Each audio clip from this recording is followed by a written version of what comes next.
Okay, let's give the participants some time to connect and join. We're going to start in a few minutes.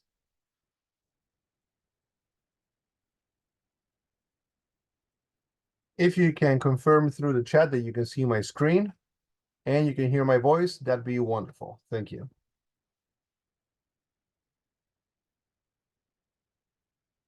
The Q&A section would also work.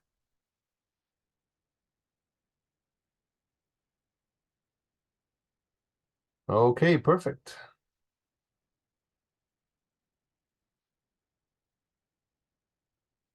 All right, let's wait one more minute and we'll get started.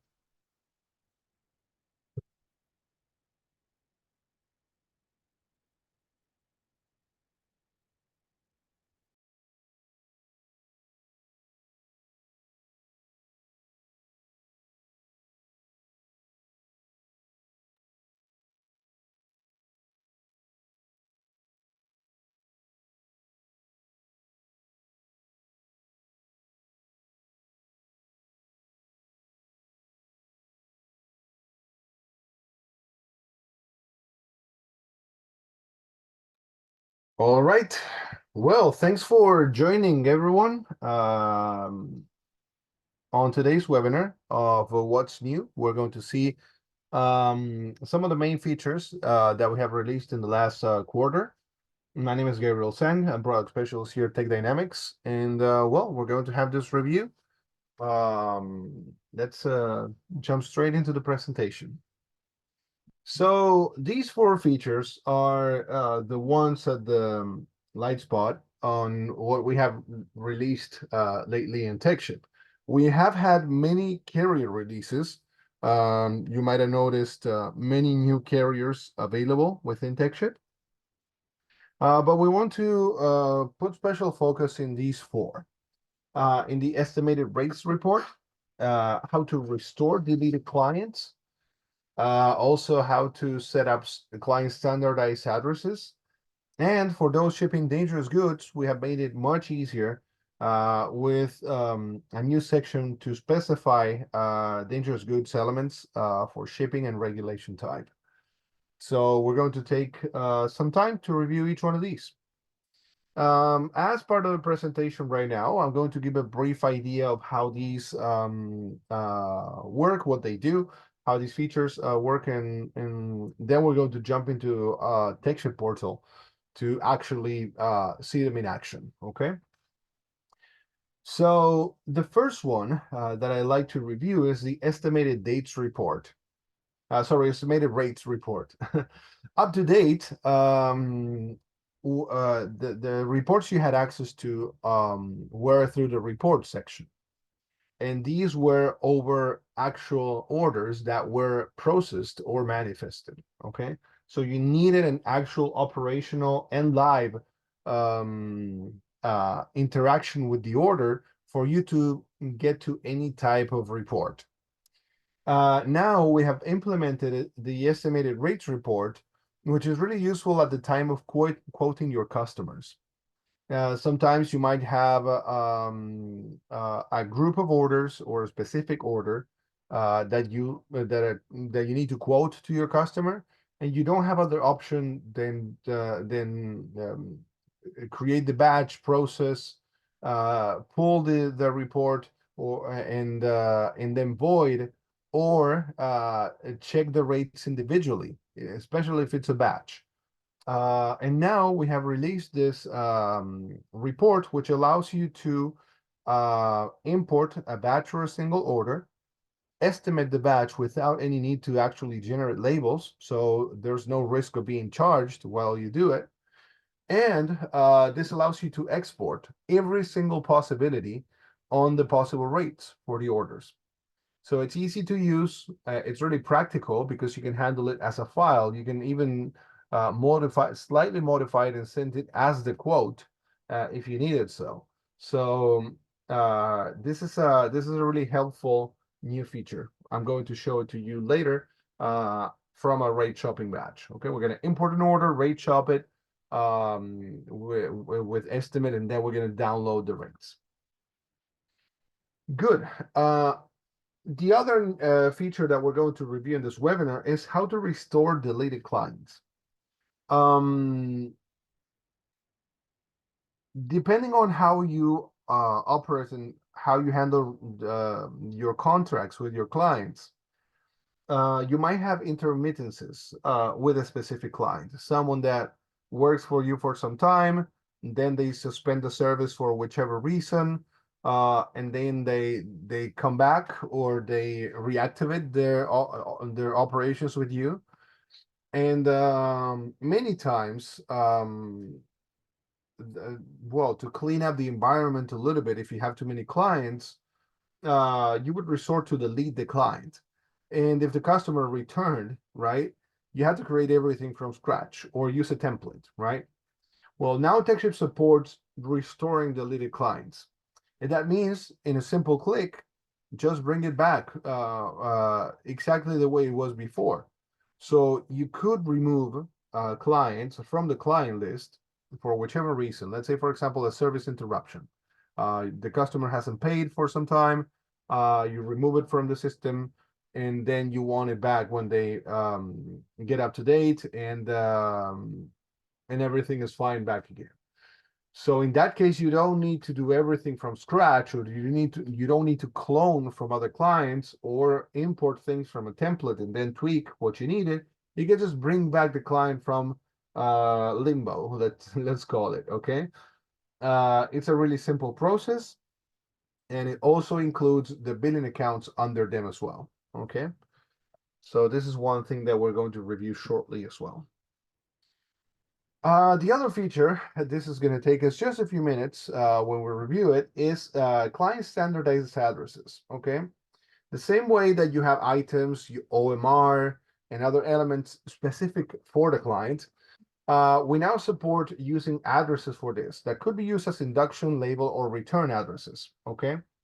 Obviously, the whole purpose of this module is to save you time, save you human errors, okay? People, well, typos that could happen in the middle, and well, everything related to do this manually. So what you basically do is set up these addresses, and you can then use them as induction, label, or return addresses, okay?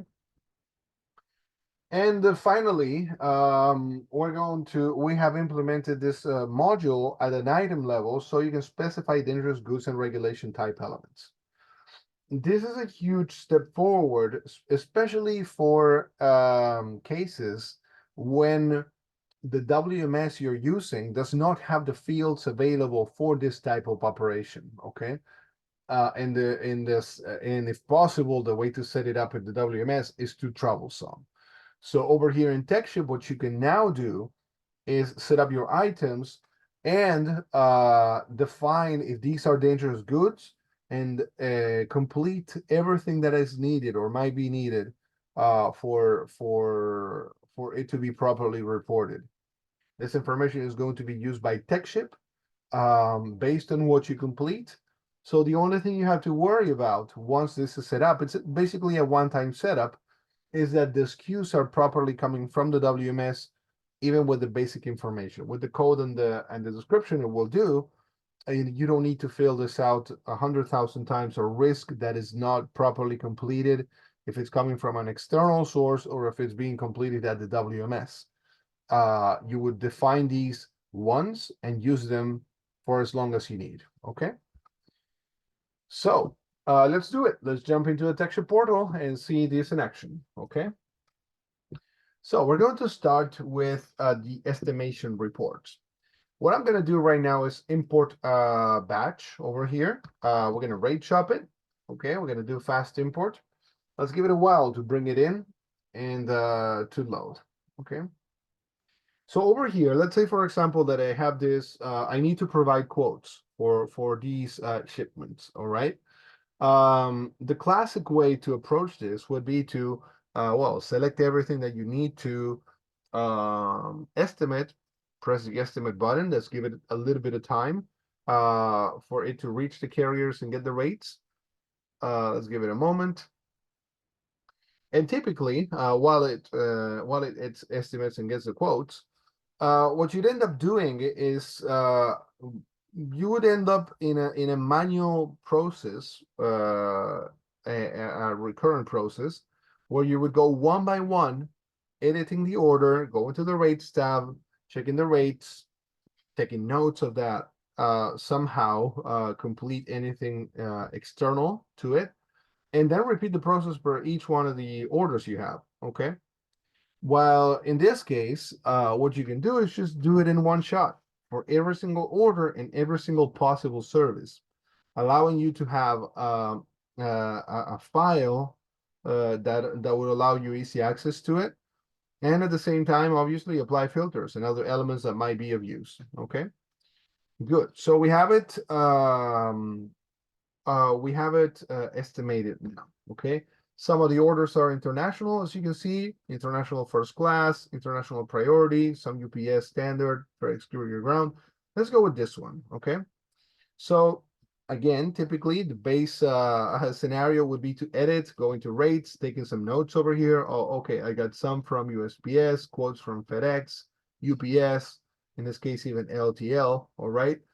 And you would have to take notes, copy, paste, whichever case applied to the case, you need to do it. And then for the next one, you need to repeat the same process. Okay, go to rates, etc. Now, from this section, you can now download the estimated rates. No labels generated, no strange clicks here, click there, copy, paste, screenshots, nothing like it. Just a simple file. Okay. So this is what the report has. It's going to have the pick order number, when the quote was generated, the billing account that processed the order, okay, the carrier through which as well.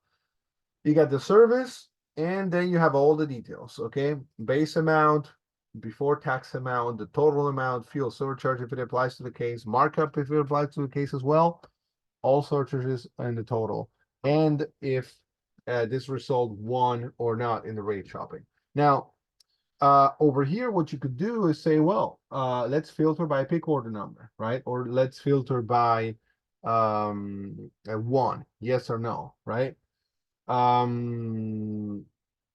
So for example, here, let's filter pick order number. Let's add some filters here. Let's go with pick order number 53. All right. As you can see, we have several carriers. We can get to see which carrier won the rate shopping here. We could also filter here as well. You say, well, I want to filter everything, or every order, every carrier that won the rate shopping. And okay, there we go. Right? And you'd have it right at hand. As you can see, you could also obviously apply conditional filtering. Sorry, conditional formatting. So you could perfectly say, well, do or show me everything in color scales of high to low, for example, right? Whatever is um, more or less expensive, whichever the case, right?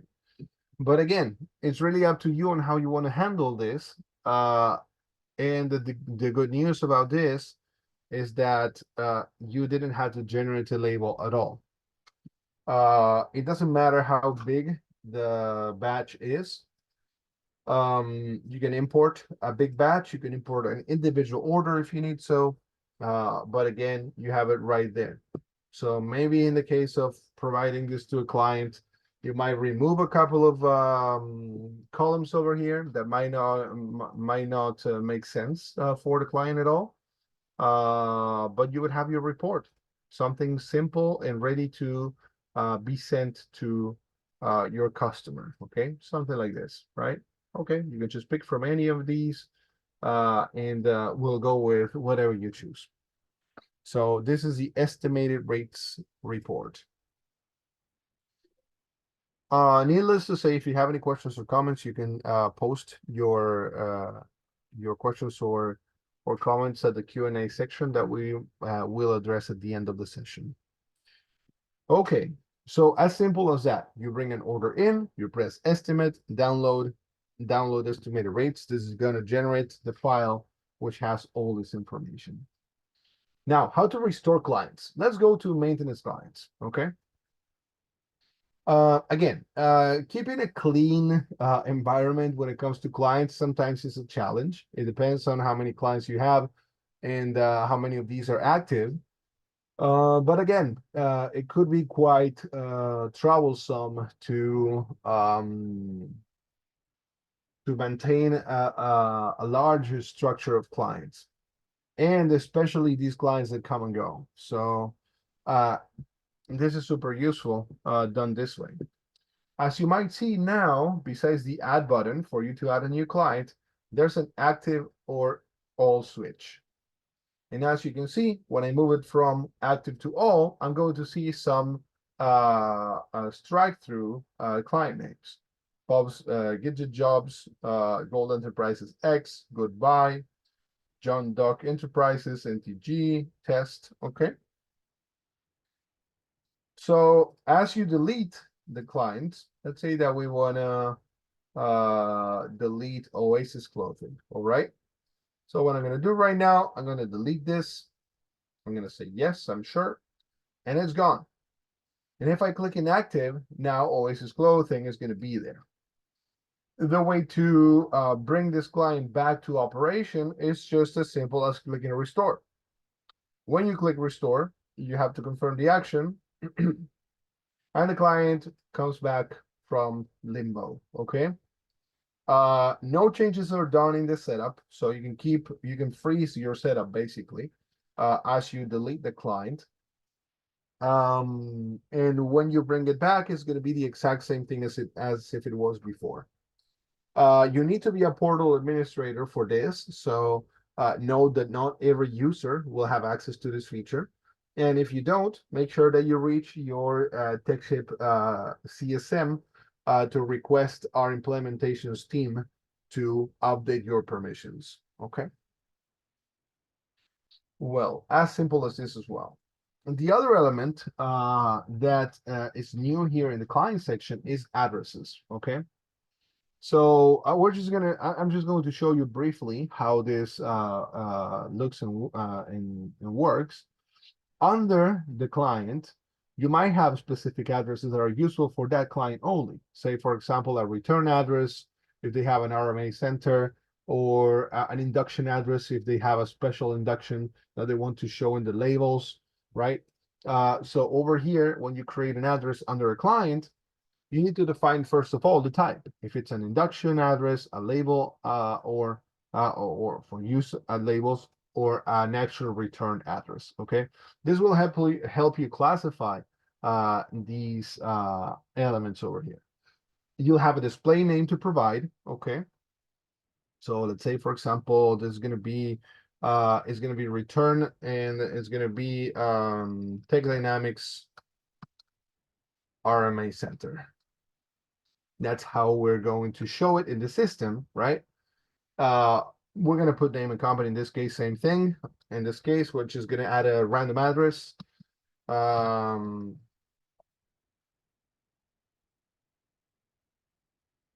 Right. Then we're going to add city, state, country code, postal code, and phone and email. All right. Once we save it, okay. I'm gonna have to refresh just a second. And I'm also gonna move from all to active. There we go. So we're clear now. Good. You're gonna have it here. You can edit it, you can update it whenever you need. You can add more addresses if you need so. And at the time of handling these type of operations, you can use it that way. So obviously this saves a lot of time. This saves a lot of human error chances that might happen here and there with entering too many addresses, being exhausted, being distracted. Okay, that doesn't exist with this anymore. You're gonna have your fixed addresses set up this way, and you can use them as many times as you need. Okay, and then obviously, this is under the realm of your client. If Marlowe's Cosmetics has a different return center, or if it returns straight to somewhere to the manufacturer, it's really up to you on how you want to handle this. You can add as many as needed under as many clients as needed as well. Okay. And to wrap up, we're going to talk a little bit about items and dangerous goods. Okay, in this case, I'm going to move to CA Enterprises. So over here, we have a few items already created. Okay, these are regular items, nothing special, just basic dimensions, really simple, nothing exotic over here. Okay. But if at any point I need to set one of these as a dangerous good, okay, I should be able to do it from here, okay? Now, it's really important that the environment or the portal that you have has dangerous goods enabled, okay? In this case, as you can see, there's nothing here that allows me to define dangerous goods at all.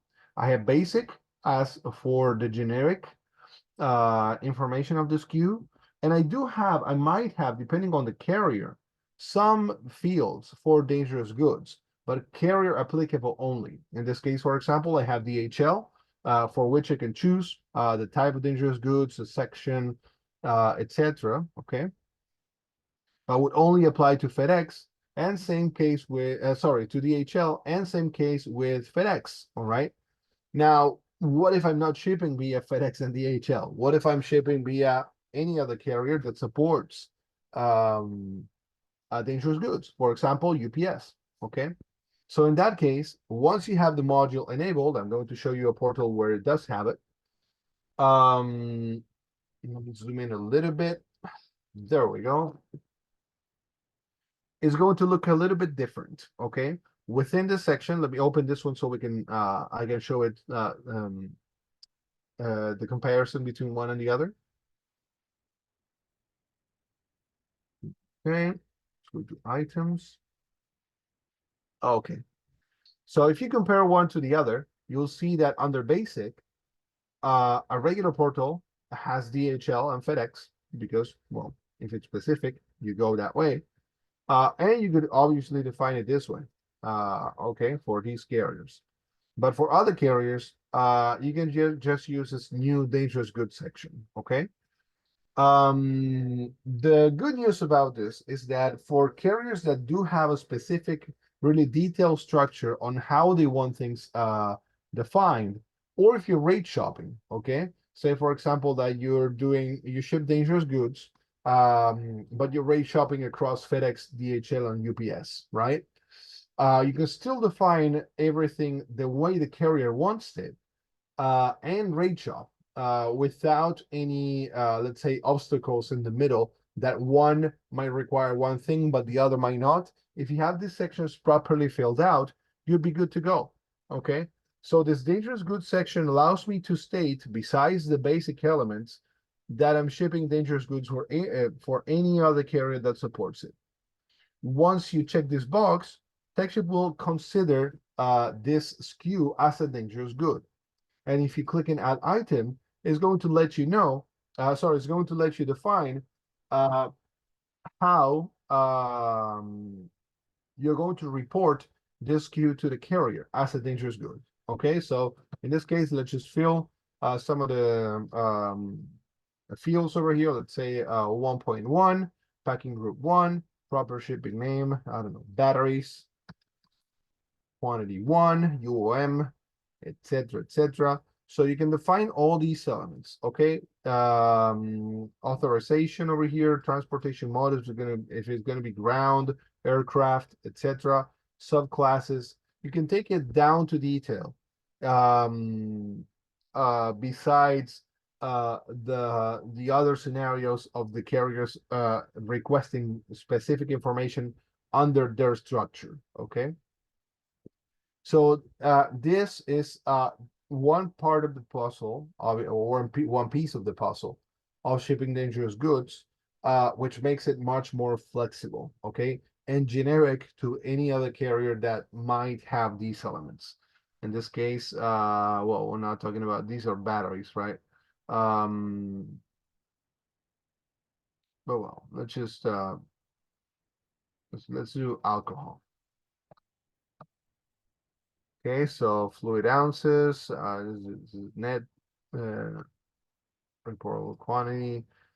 We're gonna leave it the way it is, standard.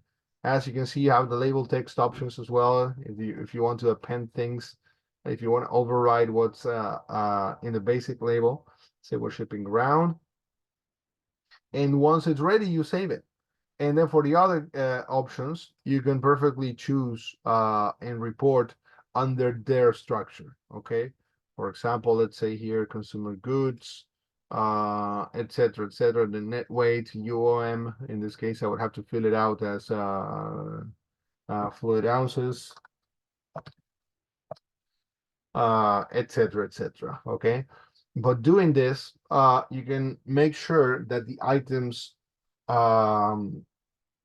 at the time of processing are providing all the information in the format that the carrier needs it, depending on the carrier, even hitting many at the same time, and also making sure that there's no missing information, and that the way you report it is how it's going to come out in the labels. Okay. So this flexibilizes dangerous goods usage across many carriers, killing more than two birds with one stone. Okay.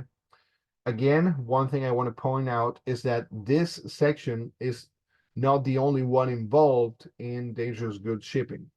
This is just to have each SKU self-report towards the carrier with the information that you fill it out. When it comes to shipping, for example, in this case, via FedEx or via UPS, in this kind of scenario, the SKUs would require to have that information, but also at the time of processing the order, the billing account should have proper information for that as well. In this case, for example, if I'm using UPS,